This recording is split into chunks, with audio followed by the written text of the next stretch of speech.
In this video, I'll give you the wide receivers and tight ends who will fall off in 2024 fantasy redraft leagues. I'm Jim Coventry of Rotowire. Now, this first player, it's not about talent. We still think he's an amazing NFL talent, Davante Adams. And Adams has been massively targeted during his 2 years in Las Vegas, averaging 178 targets. Insane. And in 2022, 2 years ago, Adams had Derek Carr and still put up 1,500 yards and 14 touchdowns. So that speaks volumes. But as bad as Carr was, 2023 was worse. We had some Jimmy Garoppolo. We had some Aiden O'Connell. And even though Adams had over 170 targets, only caught 103 of them. It's hard to catch bad passes, right? And then the yardage, 1,144, 8 touchdowns. Good numbers. But again, Adams is being drafted as a borderline wide receiver 1. And for your wide receiver 1 and where you're drafting him, do you really want 1,144 yards and 8 touchdowns? Can it go up? Maybe. But Gardner Minshew, look, he may have helped the Colts win some games last year. But if you look at his numbers, he was not a high-level passer. And we know that Shane Steichen coached him last year. And so Shane Steichen gets more out of his offensive personnel than anybody. Do you think the Raiders are really going to get the best out of Gardner Minshew if he plays? And Aiden O'Connell, we've already seen it. Probably a career backup who may get starts for another year or so. So it's just really not working out for Davante Adams. Now, if you hold on to hope that the Raiders get off to a slow start, maybe they're in a position where they find a way to trade Adams and Adams gets into a real healthy situation. There's that. But based on the situation he's in, we saw with Garrett Wilson last year. You can get all the volume in the world, but if the quarterback can't lead you in yards after the catch, can't drill it into tight windows, realistically, it tops you out. And when you're paying high draft capital, that 1,144 yards Adams had last year, that was like the floor of like, if things went wrong, that's the floor. And that's what he had last year. So Adams is going to be 31 this season. He hasn't really shown, in my mind, signs of decline. But we know how few receivers there are over 32 years old in the league. And it's a tiny number. And all of them have shown decline. Even though, DeAndre Hopkins is still functional, he's not the superstar he was. And, we already see Tyler Lockett decline. Not that Tyler Lockett and Adams are in the same class. Hopkins teaches us a superstar can lose a lot and still be functional. And that may be where Adams is going because really father time is a big problem. All right, Stefon Diggs is next. I want you to know this. Yes, in 2022, Stefon Diggs had 1,400 yards and 11 touchdowns. Fantastic season. But I want you also to know, and in these last 3 years, he's always in the same target range, 154, 160, 164. So he's averaging those high 150s, low 160s. That's what he saw in Buffalo. First of all, you're not getting that volume in Houston. There's not that many passes to go around. Last year, Nico Collins had 109 of them. But Stefon Diggs, now I mentioned that 1,400 yard season. Last year and 2021, we had 1,225 yards, 1,183 yards on an average of 160 targets. So those numbers are nice, but you're not. If your targets go from 160, they go down to 110. Well, what do you think the production does? So no fault of Stefon Diggs. Now, Stefon Diggs may well be in decline. There's, definitely as he's aging as well, it's a problem. Issues in Buffalo, who knows if they were issues with chemistry, issues with attitude, don't know. But nonetheless, the Bills, who were on track to make a playoff run, really didn't use Diggs as much as they should have, and they kept him off the field a lot. I also think in Houston, look, their identity is heavy personnel. 21, Andrew Beck, the fullback on the field. You can't have the same deep depth of target if you run 3 receiver sets because all of a sudden now the defense played a too high shell. So if you put Diggs, Dell, and Collins on the field at the same time regularly, the defenses could take away a lot of what you want to do throwing downfield. We saw CJ Stroud excel, but again, in that 21 personnel, it was a lot more defenses having to put an extra body in the box, allowing that downfield passing. We see it work for the 49ers, the Ravens, the Dolphins, and we saw it work for the Texans. So Bobby Slowick would have to sell his soul in terms of what he wants to do offensively to be able to get all 3 receivers on the field. And even then, it might not benefit them out on Diggs. Next one, Courtland Sutton. Look, very good player. Nothing wrong with Courtland Sutton. But I want you to know this. He's been very consistent aside from the touchdowns. Last 3 years, he'll get you between 58 and 64 catches. He'll get you between 770 and 830 yards. And he'll get you between 90 and 109 targets. Fine numbers. But last year, Russell Wilson, who I thought should have had chemistry with Sutton 2 years ago, and that didn't work. They had the chemistry in the red zone last year. And Sutton scores 10 touchdowns in his first 13 games. Now, he had only scored a couple touchdowns in 2021, a couple touchdowns in 2022. So normally he's a low touchdown guy because the Denver offense really, how many points are they really scoring here?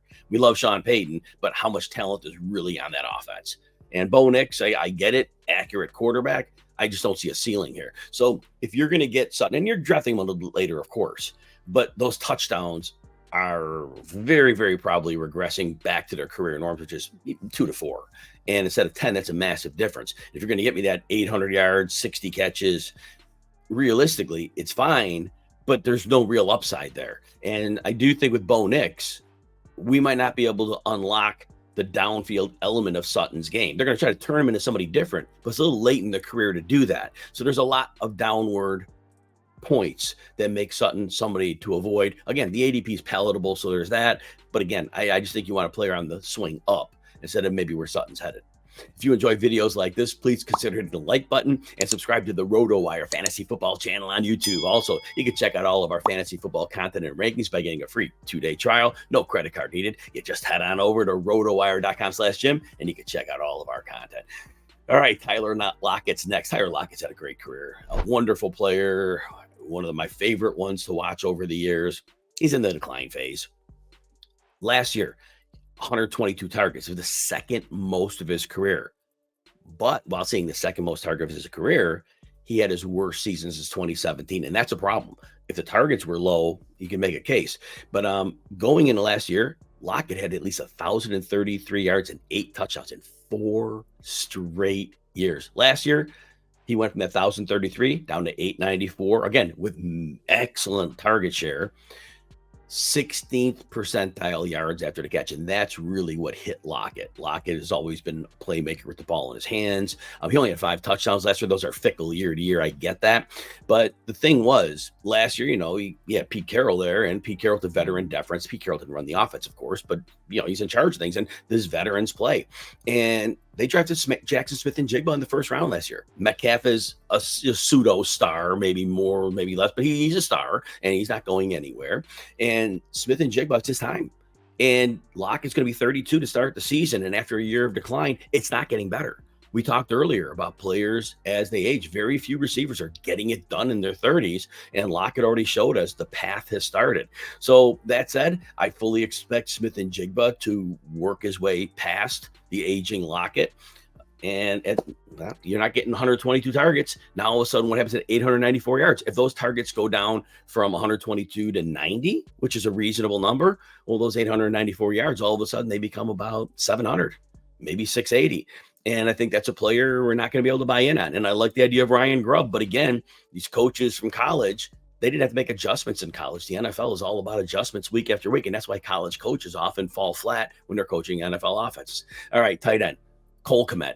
Love Cole Kmet. Very good tight end. He was the number 2 target for the Bears really the last couple of years. And, last year was DJ Moore, and then really Cole Kmet was the next guy. And Cole Kmet had 90 targets in 2 of the last 3 seasons, and he was very good in that role. Well, now, really making him the number 2 option is not possible. You have DJ Moore still there, and you have Keenan Allen. We'll see if he holds up injury-wise, but you have Rome Odunze, who many considered right there with Marvin Harrison as his best receiver in the draft. And the other problem the Bears have is this. They bring in Shane Waldron from Seattle to coach the offense. Well, Shane Waldron ran a lot of what we call heavy personnel, 2 tight ends. And maybe that sounds good on the surface for Kmet's 2 receivers on the field, but guess what? Who's your second tight end? Gerald Everett. Guess who isn't a blocker? Gerald Everett. Who is going to be the blocker? Probably Cole Kmet. And who's going to be the seam stretcher tight end? Probably Gerald Everett. Now, when there's 1 tight end sets, Kmet's probably the receiving tight end. But if there's 1 tight end on the field, it means there's 3 receivers. And those 3 receivers offer a lot more to the offense. And even DeAndre Swift potentially catching screens out of the backfield. Those targets often correlate between the tight end and the running back. So all that said, love Kmet.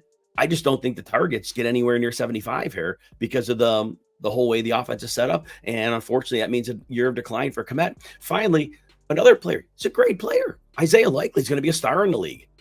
But here's the problem. Every fantasy managers want to say Well, look what he did with Mark Andrews out. Isaiah Likely was a great player. Yeah, he was. But here's the deal. Why are the Ravens successful? Even Todd Monken came in and couldn't deny you got to run 21 personnel. You got to Patrick Ricard on the field as a fullback, but he moves around, he blasts people, blocks them, and he opens up a lot. And by having him on the field, defenses put an extra body in the box. That allows Lamar Jackson to throw over the top. Well, who's the seam stretcher tight end? It's Mark Andrews. Isaiah Likely was a catch and run guy. He was fabulous at it. But for Isaiah Likely to have a real role in this offense, and they're talking him up in camp, I get it.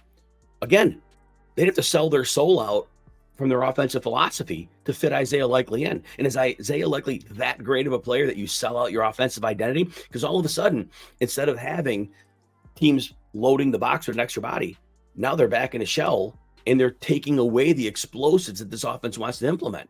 In 9 of 11 games, while Mark Andrews was on the field last year, Likely had 10 or fewer yards. Again, 9 of 11 games. 10 or fewer yards. That's not getting it done. So unless the Ravens revolutionize their entire offense, they'd be stupid to do it after being the number 1 seed last year. Isaiah Likely is not probably seeing enough targets and snaps to make a difference.